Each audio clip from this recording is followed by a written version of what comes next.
Saya menyampaikan secara terbuka ya analisis hukum saya. Pak Hasto itu kan ditetapkan tersangka atas 2 dugaan tindak pidana ya, suap dan obstruction of justice. Nah cuma yang menjadi hal yang tidak masuk akal begini ya, seseorang yang ditetapkan sebagai pelaku kejahatan tidak bisa ditetapkan sebagai pelaku obstruction of justice. Jadi pasalnya nggak tepat nih? Nah jadi pilihannya begini, nah ini dilematisnya begini. Kalau Pak Hasto pelaku suap, obstruction of justice-nya gugur. Oke. Kalau bukan pelaku suap, obstruction of justice-nya jalan. Nah kenapa dikenakan dua-duanya nih? Saya nggak tahu, itu mesti tanya ke KPK. Oke.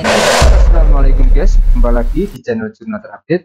Sangat mengejutkan, pakar hukum pidana UI sebut penetapan tersangka Hasto tak masuk akal. KPK tak bisa menjerat Hasto dengan kasus suap dan perintangan penyidikan sekaligus. Menurutnya, ini tidak logis dan tidak masuk akal. Jadi tak perlu berlama-lama, langsung saja kita simak bersama-sama video ini guys. Bismillah. Pak Ganjar ya, Pak Ganjar kasus ini kan sudah berkekuatan hukum tetap. Ya. Semua terdakwa sudah menjalani hukumannya dan bahkan sudah bebas semua ya. Jadi saya ingin tanya, penetapan tersangkanya Hasto Kristianto ini sah nggak secara hukum ketika semua terdakwa terpidana sudah menjalani hukumannya, sudah bebas dan kasus ini sudah ingkrah? Gini ya, sah tidaknya penetapan tersangka itu kan mengenai proses dan prosedur ya. Misalnya begini, kita punya 5 alat bukti, ya, misalnya alat bukti keterangan saksi. Apakah sudah pernah ada saksi yang diminta keterangan? Sudah banyak. Ya. Ada alat bukti surat. Apakah sudah pernah melakukan penggeledahan lalu menyita surat? Sudah. Alat bukti petunjuk berupa barang bukti dan lain-lain sudah.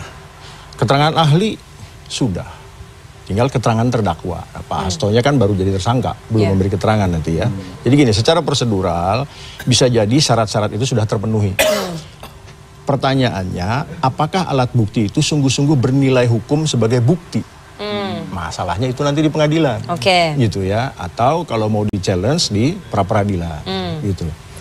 Nah, saya ingin mundur sedikit begini. Ini saya tidak menyinggung fakta ya. Saya bicara hukumnya. Jadi memang seringkali terjadi pengembangan kasus di pengadilan itu tidak sebagaimana yang sebagaimana temuan. Ya. Karena gini, ini analisis saya. Karena Harun Masikunya belum ketemu. Nah, itu gitu dia ya, tuh poinnya. Itulah yang menjadi penghalang untuk membuka keseluruhan. Maka tidak aneh kalau kemudian misalnya nama Pak Hasto atau siapapun nggak muncul karena ada orang hilang. Kan kita sama-sama tahu hilang ini untuk memutus mata rantai, gitu kan? Nah, maka ya harus hilang terus nih supaya mata rantai terputus kan gitu. Nah, di sisi lain sebetulnya ada PR buat KPK. Saya juga sering tanya ya. Harun Masiku itu kan sudah tersangka dan di kejahatan korupsi tersangka yang melarikan diri itu bisa dilakukan pemeriksaan secara in absentia. Kenapa tidak dilakukan? Kan gitu ya. Oh, mungkin ada fakta-fakta tertentu yang kurang telak untuk mengungkap secara utuh keseluruhan. Mungkin ini dugaan saya ya, saya nggak tahu gitu ya. Cuma gini, karena Harun Masikunya belum ada, kita ngungkapnya belum bisa tuntas nih gitu ya. Baru sekedarnya, walaupun sekedarnya ini mungkin secara hukum misalnya cukup untuk menetapkan Pak Hasto atau siapapun itu gitu ya. Mungkin cukup, tapi untuk tuntas mungkin belum gitu ya. Jadilah ditunggu, dicari gitu ya. Entah betul-betul dicari atau tidak saya juga nggak tahu begitu ya. Nah, jadi kemudian begini. Akhirnya jaksa, dugaan saya, fokus saja pada pembuktian yang dilakukan oleh terdakwanya saat itu. Makanya gitu tidak muncul jadi nggak mau fakta-fakta lebar-lebar lain dulu karena bukti pendukungnya belum kuat. Kenapa belum kuat? Harunnya masih hilang nih, kuncinya di dia kan gitu ya. Nah, itu salah satu dugaan. Terlepas dari yang diceritakan Bung Ronald tadi ya, bahwa ini ada upaya penghambatan dan lain-lain gitu. Nah, ada satu lagi yang menarik sebetulnya menurut saya. Pak Hasto itu kan, ini saya menyampaikan secara terbuka ya analisis hukum saya. Pak Hasto itu kan ditetapkan tersangka atas 2 dugaan tindak pidana ya, suap dan obstruction of justice. Saya menduga-duga berarti Pak Hasto ini menyetujui atau bahkan konon katanya juga ikutan urunan ya. Gitu memberikan uang suap. Ya, itu fakta nanti kita lihat. Jadi Pak Hasto ini terlibat sebagai penyuap. Terlibat aktif kalau dari ceritanya ya sebagai penyuap. Maka kalau tadi yang Mas Guntur Romli bilang bukan penyelenggara negara, penyuapnya memang tidak harus penyelenggara negara. Tidak ada kerugian keuangan negara, dalam suap memang tidak ada kerugian negara itu ya. Jadi bukan hal yang aneh. Jadi karena ditetapkan sebagai tersangka penyuap bersama-sama dengan Harun Masiku, tidak perlu syarat itu bahwa dia penyelenggara negara. Nah, cuma yang menjadi hal yang tidak masuk akal begini ya. Ini hukum itu logis sistematis ya. Seseorang yang ditetapkan sebagai pelaku kejahatan tidak bisa ditetapkan sebagai pelaku obstruction of justice. Ini mesti pakai logika nih, gitu ya. Kenapa? Karena semua pelaku kejahatan pasti menghalangi penyidikan, menghilangkan bukti dan lain-lain. Jadi pasalnya nggak tepat nih. Nah, jadi pilihannya begini. Nah, ini dilematisnya begini. Kalau Pak Hasto pelaku suap, obstruction of justice-nya gugur. Kalau bukan pelaku suap, obstruction of justice-nya jalan. Nah, kenapa dikenakan dua-duanya nih, Pak? Saya nggak tahu, itu mesti tanya ke KPK. Gitu ya. Jadi subjektivitas penyidik berarti? Iya, jadi bukan subjektivitas penyidik. Saya khawatir memang tidak paham bahwa dua ini tidak bisa dikenakan kepada seorang pelaku tindak pidana. Penyidik di KPK? Sangat mungkin, sangat mungkin gitu. Jadi ini nggak bisa dua-duanya jalan gitu. Dan saya sudah ya di beberapa kesempatan saya bilang nggak mungkin seorang pelaku kejahatan karena memang pelaku kejahatan itu pasti menyembunyikan gitu. Jadi harus salah satu gitu. Nah, ya untuk melihat apa dan bagaimana sesungguhnya yang terjadi ya kita menunggu proses peradilan. Nah, cuma ada satu titik balik yang menarik sebetulnya ya. Dari sekian lama tertunda, Harun Masiku nggak nemu-nemu. Kasus ini seakan-akan gantung aja ya. Terlepas dari dugaan ada yang menghambat, ada yang bocorin dan lain-lain. Sebetulnya titik baliknya itu terjadi ketika Pak Hasto diperiksa, lalu yang handphonenya diambil itu. Nah itu dugaan saya, pada waktu ngambil handphone Pak Hasto itu, nemu mungkin banyak hal. Gitu. Karena saya juga ingat reaksi Pak Hasto, dan kalau saya nggak salah dari PDIP, itu bereaksi keras sekali terhadap itu. Gitu ya. Jadi saya melihat, jangan-jangan banyak temuan di situ, yang bisa dikait-kaitkan kesana kemari, lalu jadilah sekarang pengembangannya seperti ini. Lalu muncul dianggap buktinya cukup dan ada keberanian untuk menetapkan Pak Hasto sebagai tersangka. Pertanyaan kenapa pimpinan KPK yang sekarang baru juga menjabat sudah menetapkan tersangka? Kalau dugaan saya cuma begini, KPK ini sudah babak belur, ya.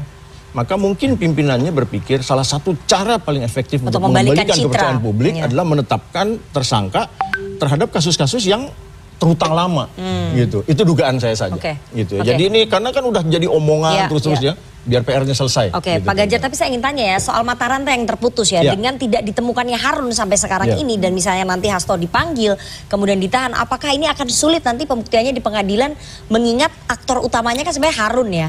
Kemudian mata rantai itu terputus, sementara Hastonya sudah ditersangkakan dan nanti akan dipanggil begitu ya. Kalau nanti akan dilakukan penahanan, bagaimana kemudian pembuktiannya kalau Harun tidak ditemukan? Secara teoritis berani menetapkan tersangka berarti buktinya sudah cukup. Yakin. Ya.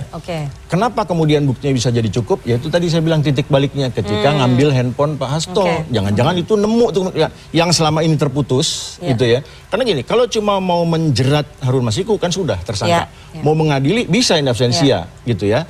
Tapi kalau Harun Masiku diadili secara in absentia, jangan-jangan tidak tuntas pengungkapannya, kan gitu ya. Jadi tahan dulu, sampailah titik balik tadi itu dapat handphone Pak Hasto. Itu dugaan saya, wah ini nemu banyak nih. Lalu periksa, termasuk Mas Ronald mantan penyidik saat itu diperiksa juga.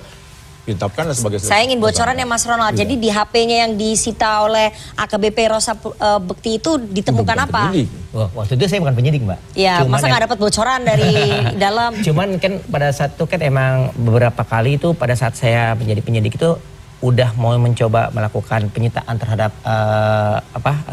handphone Pak Hasto atau barang-barang lainnya yang dimiliki ya, diduga ada keterlibatan apa.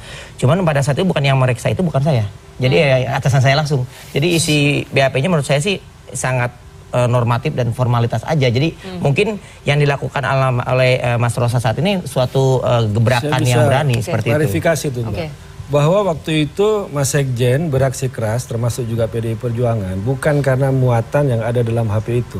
Tapi karena Rosa itu menyita tanpa surat penyidikan dan surat penyitaan. Termasuk juga adalah buku-buku partai. Bagaimana dia mengelabui Kusnadi, dia memakai masker, berbohong kepada Kusnadi, kemudian mengintimidasi, tidak pakai surat dan sebagainya. Itu yang menjadi reaksi keras. Dan itu sudah dilaporkan ke Dewas KPK. Jadi bukan karena substansi isi HP ataupun dalam buku itu tidak.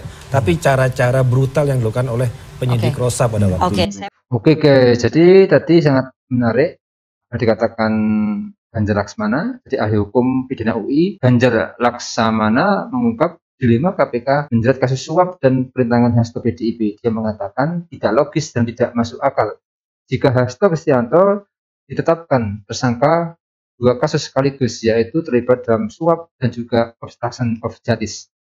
Menurutnya, seseorang tidak dapat dikenakan pasal kejahatan berbarengan dengan pasal obstruction of justice. Menurutnya, semestinya Hasto hanya dikenakan satu pasal saja, yakni kasus suap atau obstruction of justice. Sehingga Ganjar menduga penyidik KPK tidak paham bahwa pelaku kejahatan tidak bisa sekaligus dijerat perintangan penyidikan. Mungkin itu yang bisa saya jelaskan untuk video kali ini. Bagaimana menurut kalian soal video ini? Tulis komentarnya di bawah ini ya guys. Saya pamit dulu. Assalamualaikum warahmatullahi wabarakatuh.